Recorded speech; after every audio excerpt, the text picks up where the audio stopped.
guys, and welcome back to the Ducks and Dogs podcast. My name is Mike here once again with my co-host Matt. How you doing today, Matt? DeBoer season, baby. Off season starting with a bang, in my opinion, anyways. DeBauer down to Washington. DeBoner. I'm here for it, bro. DeBoner. All right, that's his new name. DeBoner. I saw somebody tweet that DeBoner versus Dickert's going to be the horniest rivalry game in all of college football. Jesus. You guys On that note, seemingly adding Dante Williams to the staff as well, right? Dude, there's so much going on right now because Hayner's obviously Hayner, as of like 10 minutes ago, before we started recording, this is on Tuesday, by the way, Hayner announces that he's in the portal. 24/7 Sports tweets that he's very likely returning to Washington.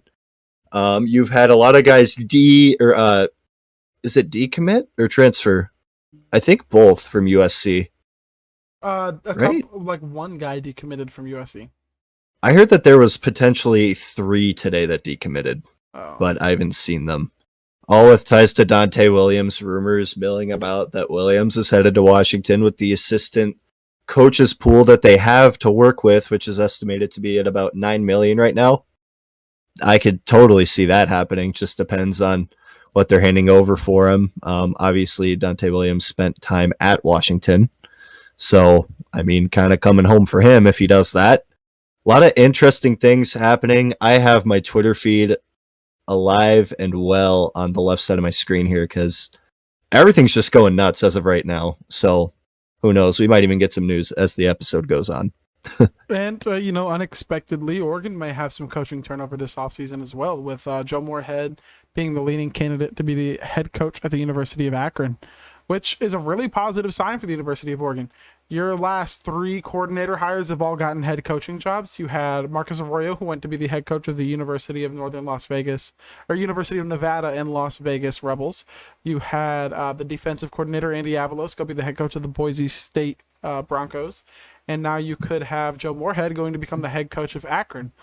Akron isn't one of the best jobs in the world, but if your coaches are getting promoted, I mean, that's a sign of a positive program. It's good to see. And I'm really excited for the Pac-12 because there's a lot of momentum in the conference. Lincoln Riley to USC, on top of that, Kalen DeBoer plus Dante Williams to Washington.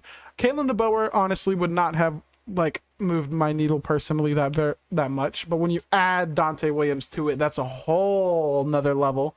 That's not confirmed yet, but a lot of us have a pretty good feeling that it's going to be Dante Williams over at Washington as well. Don't know what role he's going to be in. We're not sure on the offensive coordinator, but I do think that we came up with an interesting idea in our group chat earlier with Mark Helfrich. Play caller. I'd be okay with it, honestly. It's kind of grown. Obviously, him as the head coach was very not appealing to me, but now that we have the head coach signed, I'd be okay with him getting brought in as OC. Today, actually, DeBoer was on a Softy Mahler show, and from what it sounds like, he's retaining some of his staff, and most people think that it's his OC coming with him, which I gotta look this up real quick because I forget his name. That would be Ryan Grubb, most likely coming with him to Washington. All signs are kind of pointing to that right now, so it looks like we'll be keeping that Fresno State system.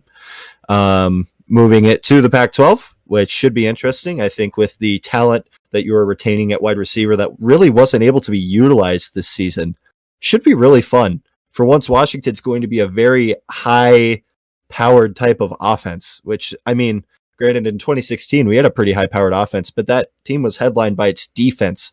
I think for once, you're going to see the offense being the highlight of that team. Yeah, and it's going to be interesting. Who do you think becomes the defensive coordinator? Because I don't know if you're going to make it Dante Williams or if he's going to be a defensive analyst, then who's going to be the defensive coordinator. It's just a lot of uncertainty there. Or you could go outside of the program and go with other guys around the conference who are position coaches who are ready to get promoted. Because obviously what Washington's trying to do right now is stick within that West Coast footprint. Especially when you're going and getting a Kalen DeBoer, bringing a lot of his staff and his players, and looking at a Dante Williams who's been primarily recruiting on the West Coast. Do you want to make Dante Williams a defensive coordinator, or do you want to go get a Keith Hayward? Do you want to go get somebody else throughout the conference? What are your thoughts? If I had to guess with the admin's track record, they're keeping Bob Gregory and Dante Williams. Terrible idea. I agree. But I think they keep Bob Gregory and they bring in Dante Williams as a co-defensive coordinator. And kind of that analyst recruiting specializer role. I think if I'm them, I would bring Dante Williams in as a full-time defensive coordinator. I think that would get some more momentum with the type of recruiter that he is. And I just think with the way the offense is going to function, obviously maybe a bit of an overreaction. Like the offseason isn't even technically here yet. But I think next season that offense is going to improve so much already, just with the coaching changes. Seriously, like bringing in that quarterback competition would be awesome for that room with Heward being around. Also brings up questions if Heward's going to transfer if he does get brought in, but we could talk about that in a little bit. Heward to Eugene. Okay, yeah, relax. I think his family would disown him. Well, let's think about this though. Where if Heward transfers, where would he go? I mean, wasn't Oregon one of his schools he was considering? If it wasn't UW, we all knew it was UW off rip. Yeah, but you know what? Let me look. If it wasn't UW for some reason, wasn't Oregon one of those possibly maybe schools? Let me check his 24/7 because, like you said, it was kind of a lock from the get-go. I also don't want to hear anybody say fucking Spencer Rattler to Oregon. The fuck? No.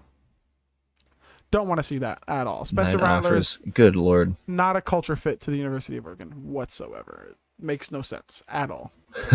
Jake Haener, I would have been like, hey, let's go get his ass. Yeah. Spencer Rattler, no. Caleb Williams, I would go after. Spencer Rattler, no. Spencer Rattler is a cancer to the locker room. The only other school that Heward visited was Tennessee on an unofficial in 2018.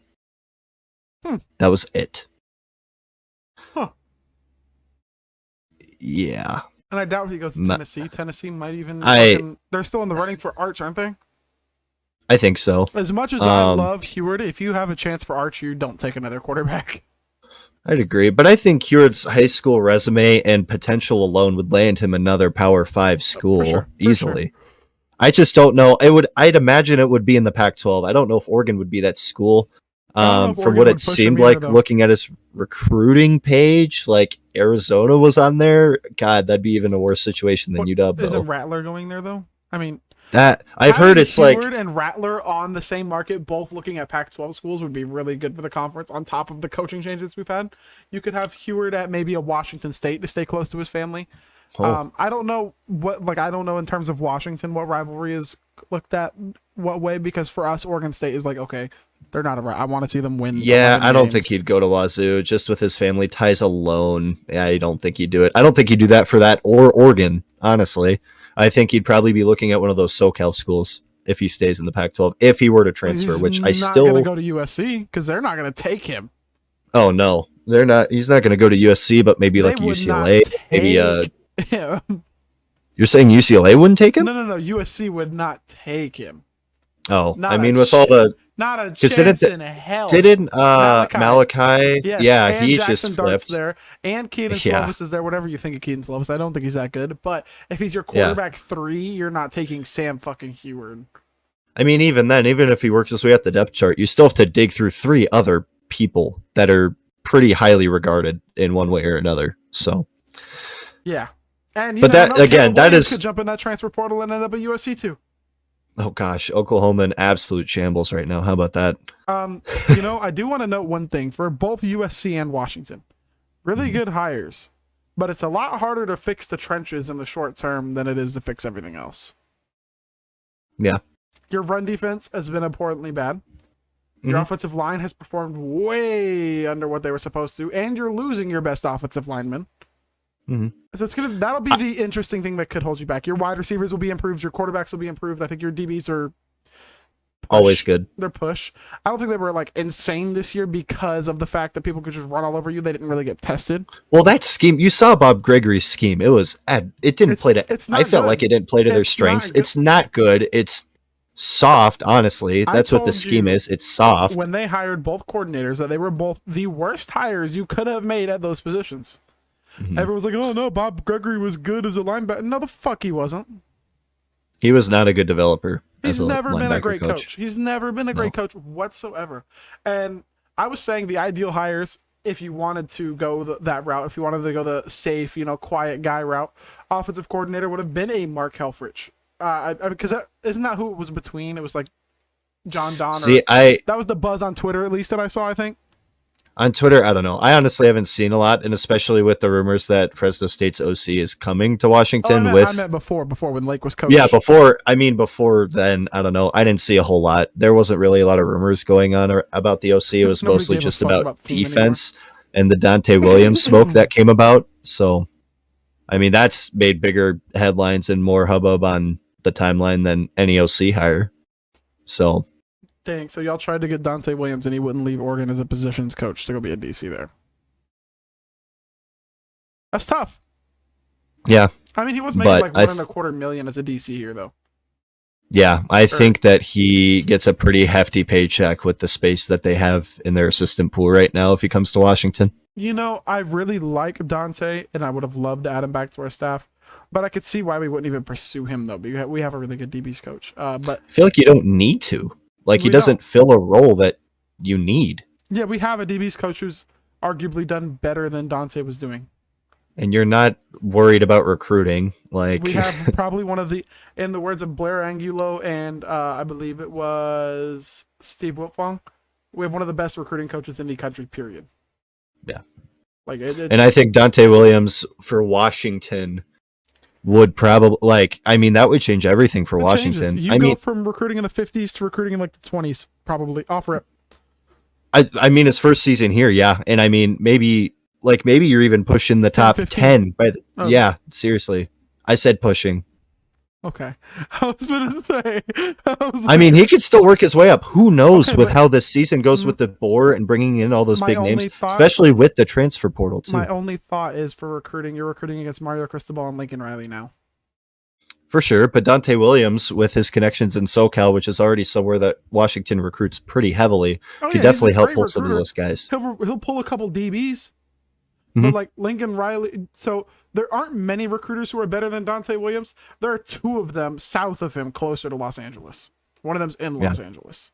I think you'd see a lot more competition. I think you'd see UW pulling in some of those guys that you're competing Oregon and USC For against. sure. Not majority, You'd but you'd pull some of one or them. two more than you are now.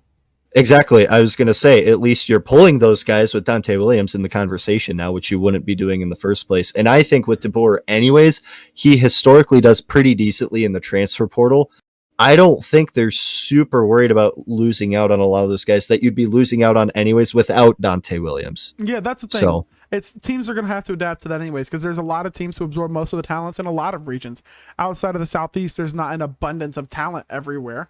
So it's these major schools absorbing all the talent, but you still have teams finding a way. Like Ohio State and Michigan probably absorb a massive amount of the talent out in the Midwest, and you still have teams like Penn State, Michigan State, and other schools figuring it out, getting talent. I mean, hell, themselves. Nebraska recruits well in that area. And it's Nebraska. Nebraska, yeah.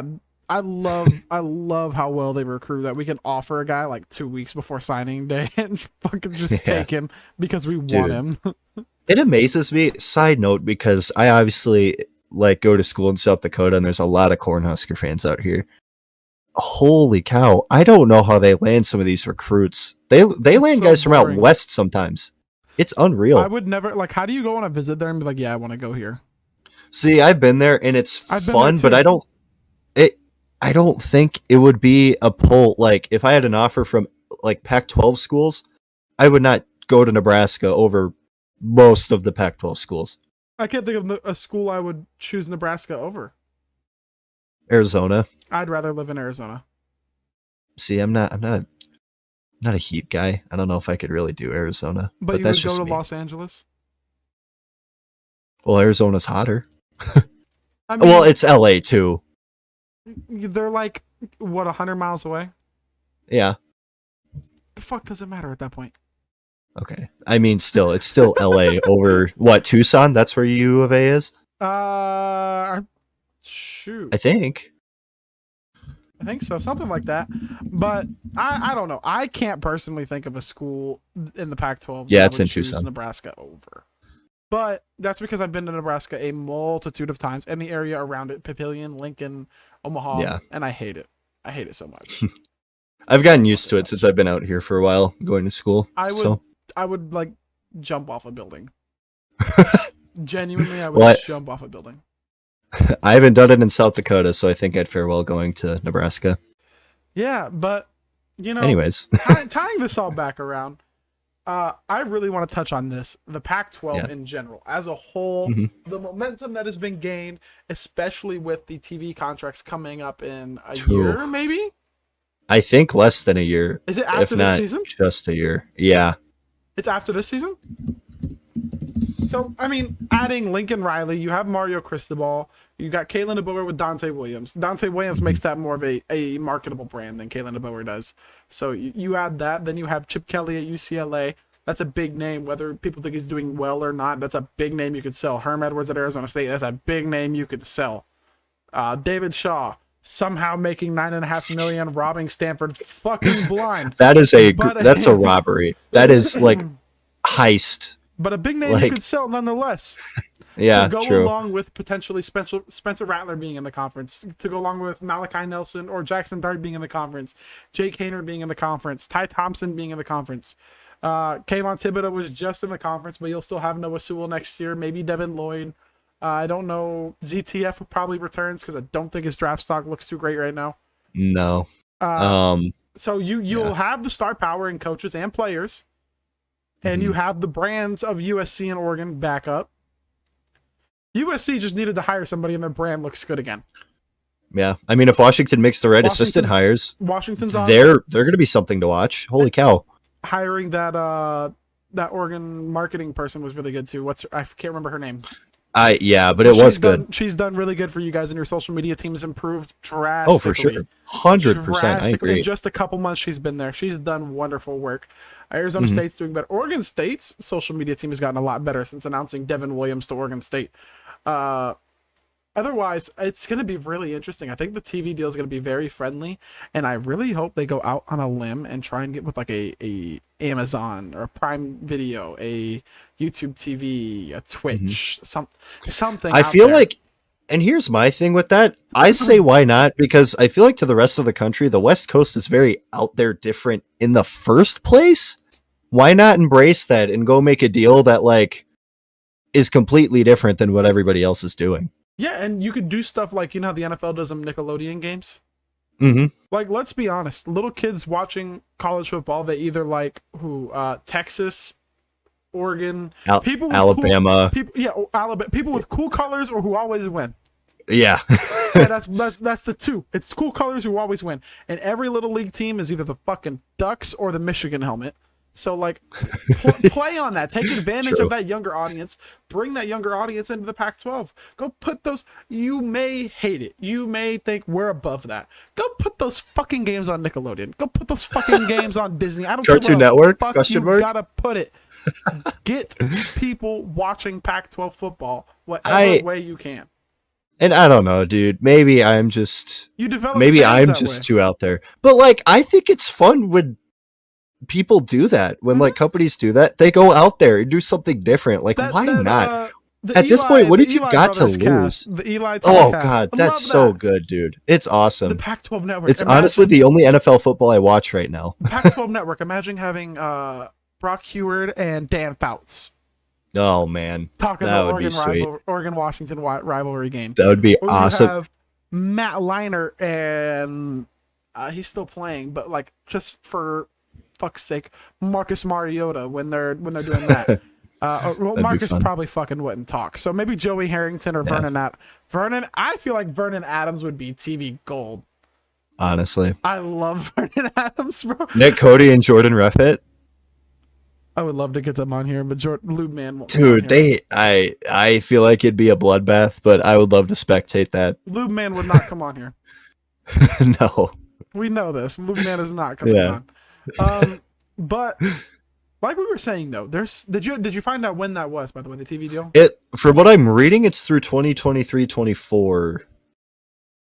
That could be negotiated a little earlier too. But even then, that's still not super far off. Not. And I was gonna say too, like I feel like with the gripes people have with the Pac-12 network anyways, I don't see what's wrong with trying something new and different. It's not the gripes with the network. It's that they've taken the network's resources away. The network was Yeah. much better before. They cut half of their staff. Thankfully, they got Yogi Roth back. They lost Yes. Yogi Roth for a little while, Yeah. and it's just keeping talent like that. You know, like the Pac-12 network doesn't have its Paul Feinbaugh. It doesn't have its, I don't know who the hell's on the Longhorn network. I don't watch it because the Longhorns suck. But if they were good, I'm sure I'd know one of them guys. Mhm. But for the whole Pac-12, I cannot name one announcer outside of basketball, which is Bill Walton, because he's Bill Walton. It's Bill Walton, yeah. And he eats course. cupcakes with lit candles. Like,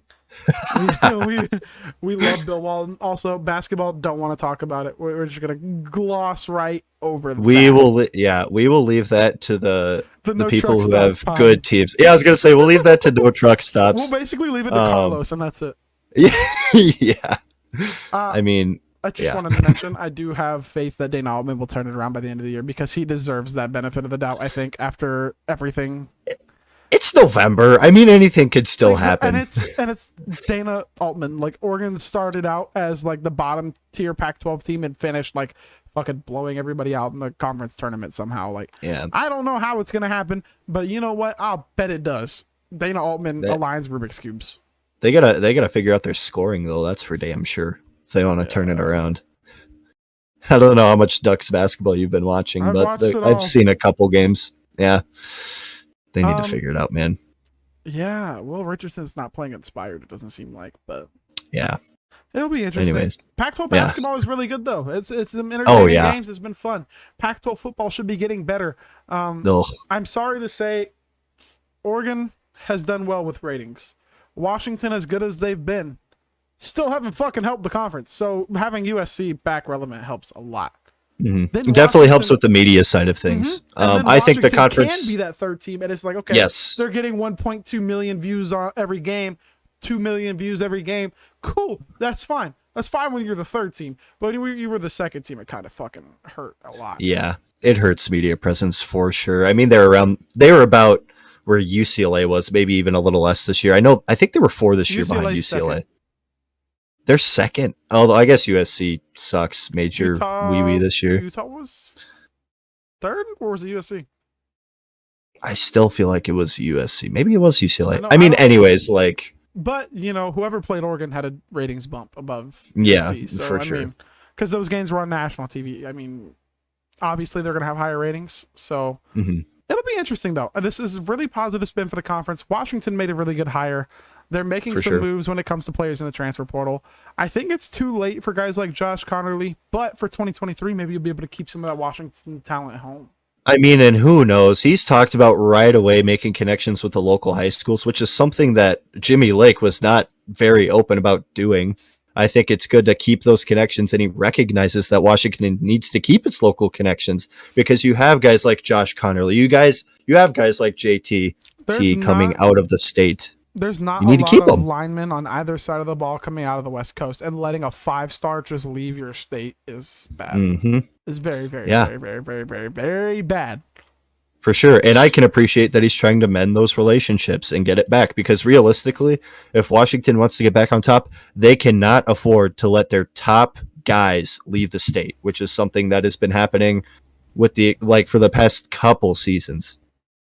I've been trying to tell y'all on Twitter, recruiting was bad and it was just going to get worse.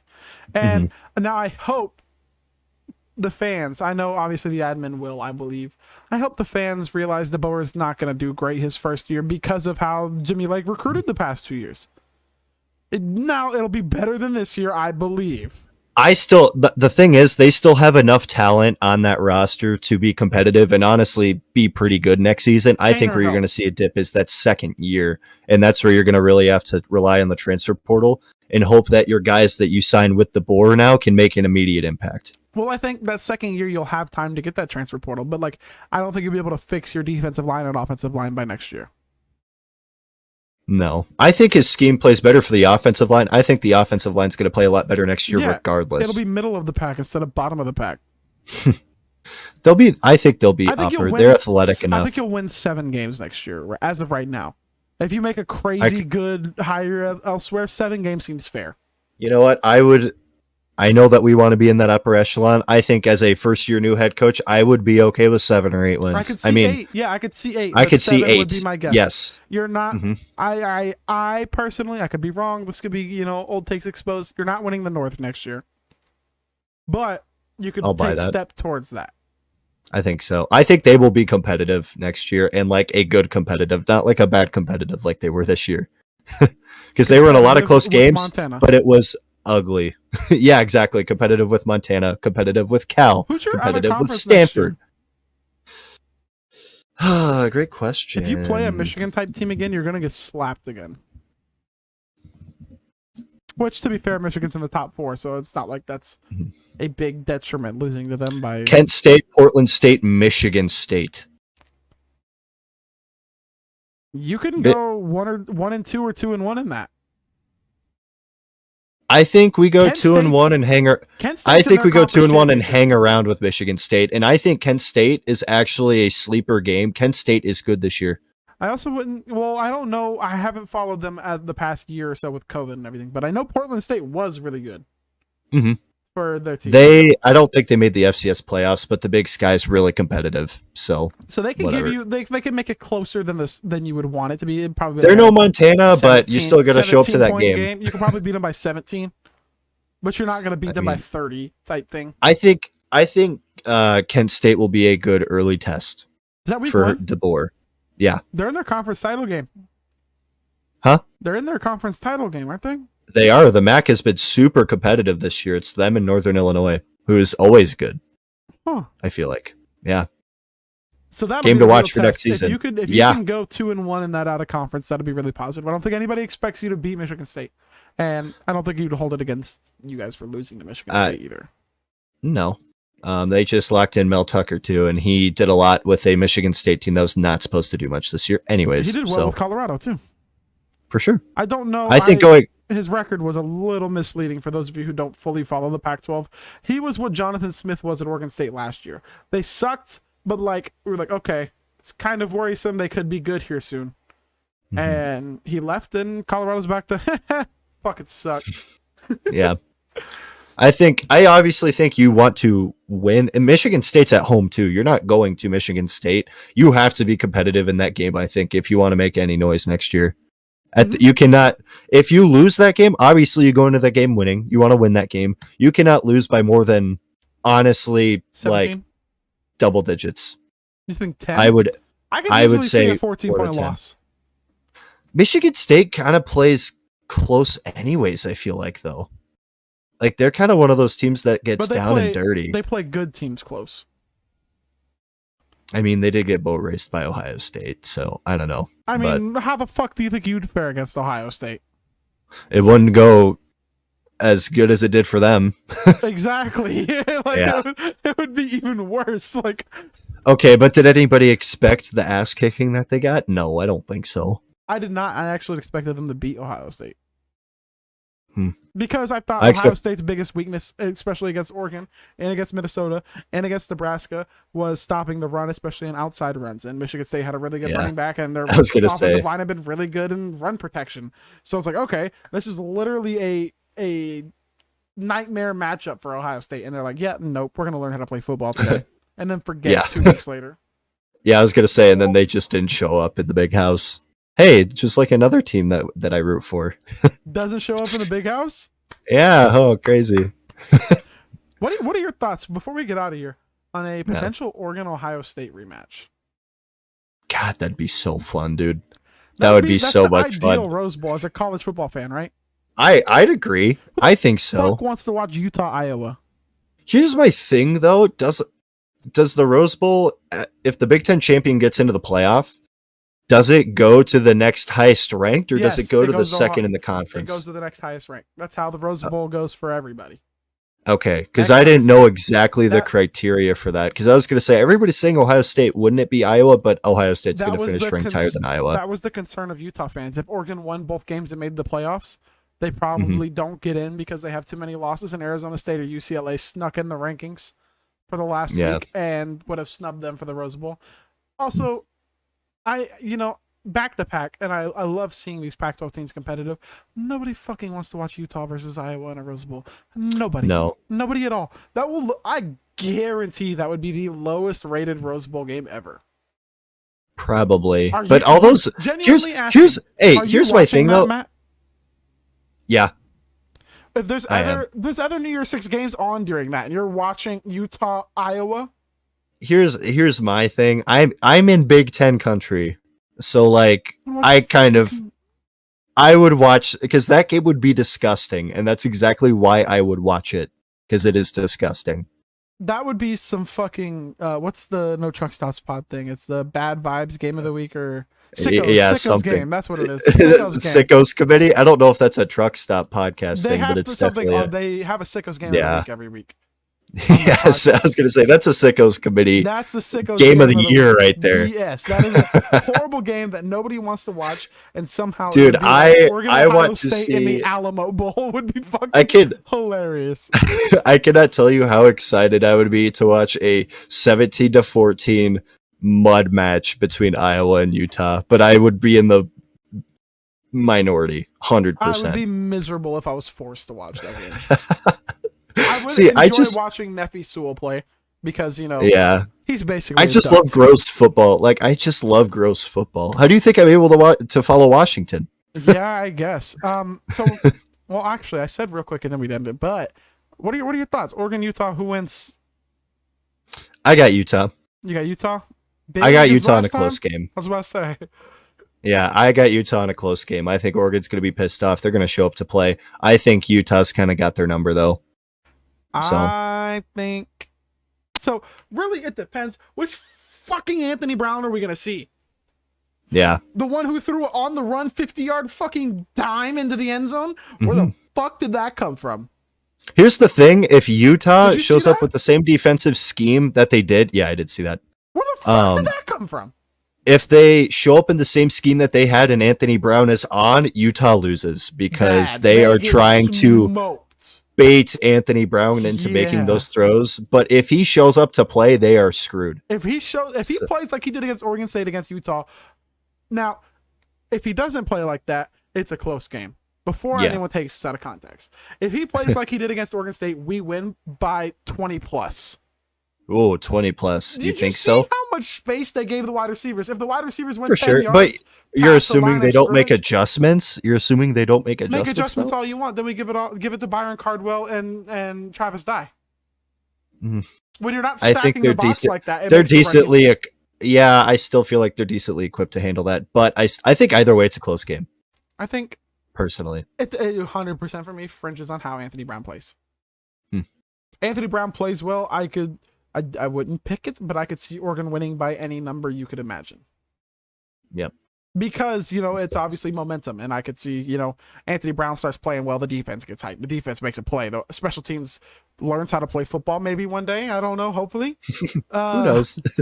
Maybe it's, hey, if you're going to show up any week, this weekend's the time to do it. Special teams, man.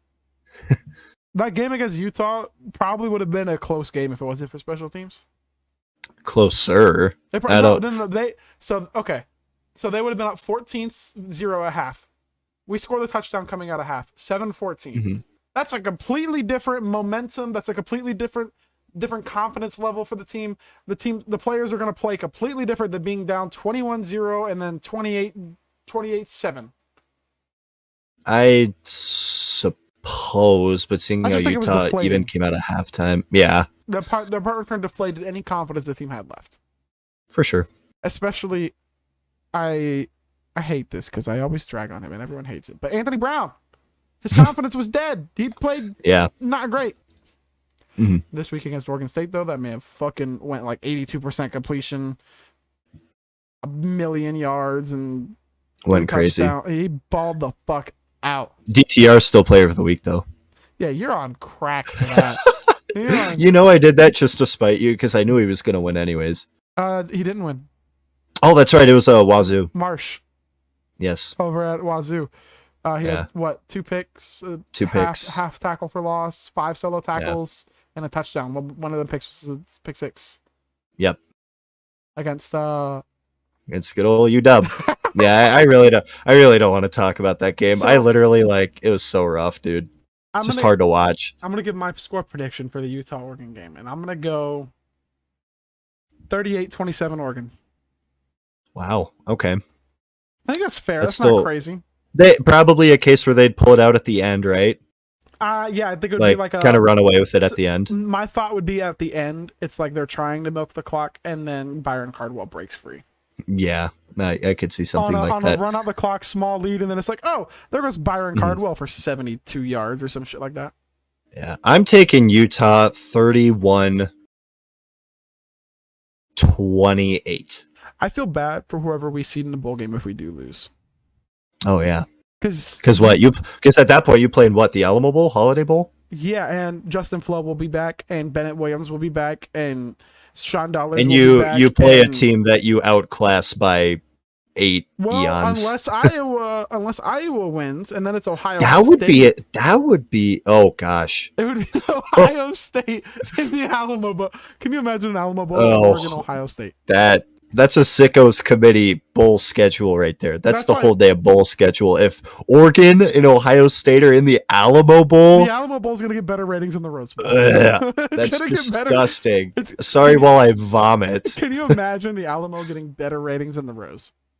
Oh my god. Because it would. Because then the Rose Bowl at that point would be what? Michigan and Utah? It would be Iowa and Utah. Oh yeah, I guess because then oh yeah, because they have this Iowa and Michigan would have the same amount of losses and then they'd be the and Big Ten Iowa, champ. Iowa Yeah. would be the Big Ten champ. It's Yeah, not the same amount of okay. losses. The Big Ten champ goes to the Rose Bowl. You're right. I keep thinking that they'd still get a playoff team in. They'd all have 2 losses. Sounds like a Pac-12 type of thing that they'd be pulling there with that one. Yeah, like we could end up playing Michigan. We could end up playing Ohio State. We could end up playing Iowa. Our bowl game is, yeah, the Valero Alamo Bowl. That's disgusting, and I'm here for it. I would pay so much money to Could go to you- an Alamo Bowl like that. I mean, bro, that would be so much better than going to that Rose Bowl. Honestly. Like, yes, I get to go watch a bunch of guys who probably I played against in high school, or I get to go watch a bunch of future NFL players in the Alamo Bowl. Like, okay, I'm gonna go We're to here the for Alamo it. Bowl. I'm sorry. We're here for the Oregon Ohio State Alamo Bowl. I want an Oregon Michigan Rose Bowl if that's somehow at all. That would be possible. fun. That game would be fun. That would be really That'd be fun. so sick. And also talk about ratings. I mean, not that Ohio State would be any different, but like Oregon and Michigan, hello. Probably 2 of the biggest college football fan bases out there. You think Oregon's up there? It's pretty. I They've think got to be. it's pretty They've got to massive be like coast to coast. top 15. Yeah, Although I feel like all we're the really SEC popular in the schools have a Northeast. huge following. Yeah, the problem is competing against all the SEC schools because people like eat, sleep, Our and time breathe zone is that what kills shit. us. Yeah, Because you have a lot of fans out east who are not staying up to watch that shit. I would say okay. I could confidently say top 25, 100%. Easily. I think Guaranteed. top 22 you could say pretty. I think I- top once you 15 get- is a guarantee. I don't know about guarantee. I think you're probably at that like 14, 15 range. I don't know. I think we're closer to 10. You think so? See, Mainly I just because, have a I mean, if you go, do you remember that New York Times research article they did? you which go there's been through- a lot of them. It was like like the most searched college football team in each area. Oh no, Each like voting area. Mm-hmm. And if you went through New York, like half of them were Oregon in the top 3. really? Like New York City, Oregon was number 1. Huh? What year was this, by the way? It was done in 2016 when we sucked. Huh? Interesting. I was gonna say because if that's like, If it was 2014, Early- that'd be unfair. yeah, I was gonna say that time It was 2016. matters for context It there. was 2016 Interesting. done by Okay, the New York Times. I'd like to see somebody do that again. That'd be interesting I would to love look at. see that. I feel like a lot of it is the kids, growing up playing for the Ducks Little League. And team. that's what I'm saying. Even out here in South Dakota, I got teammates who grew up in like the middle of nowhere. who played I for the Ducks like one Little of our League. yeah. He literally wears his duck stuff like to class almost every day, and he has not lived outside of South Dakota his entire life. There are Ducks fans There's a Ducks fan at the end of my street. I work with a Ducks fan at Publix Mm-hmm. supermarkets in Lakeland, Florida. Like, Ducks fans are fucking everywhere because, they were scoring a million points. People who didn't like football liked watching them score a million points. Yeah. And they became fans of football because of Oregon. For sure. And we just got cool merch. So people just like, yeah, that looks cool. It helps. When are those jerseys dropping, by the way? Drop the fucking jerseys. It's been like 2 months and people are still griping about it. Because, like, when is the last time they dropped a sick jersey? I don't know, dude. I don't know, it's been a while. They just cock tease us the entire time. Yeah. Like, I just think it's funny. I see it on my timeline at least once a day. have you seen the shoes for this week? The foams, bro. Those are pretty nice. I can't lie. Can you imagine what the uniform's going to be if the foams? Because we don't break out crazy cleats like that. I don't know. Like, are they have to be coming up with something original, Like or at least Galaxy... oh god. Well, the bottom of the shoes, that could be a thing. I don't know, dude. I mean, you got to think you trust that equipment department to come up with something cool. I was looking at something, and there was a helmet that got leaked a while ago that we don't know when it's going to be used, but it was a green and yellow speckle on a black helmet. Oh, it might be it, bro. It might be it. Tell me how beautiful it might be it. that would be. Well, you see, because Utah's wearing white too, so you guys can do whatever you want. Utah's wearing white. Yeah. In a I think they're like black, white, black. Only Oregon can wear not their team colors in big games. Damn it. I wish we would wear ice whites more, but the fans hate them because we lost them that one time. That's like, whatever. They look good though. I like ice whites though. That's my thing. I love the ice whites when we had the little sparkly helmet. Sick. The Vernon Adams Alamo Bowl that we choked. Yes. Them yes. Were sick. Yeah. Were clean. But those were nice. We've Shout done out 40 TCU. minutes with a lot of bullshit the past 10 minutes. So we're going to thank you guys for watching this episode of the Ducks and Dawgs podcast. And until next time, my name is Mike with my co-host Matt signing out. DeBoer season.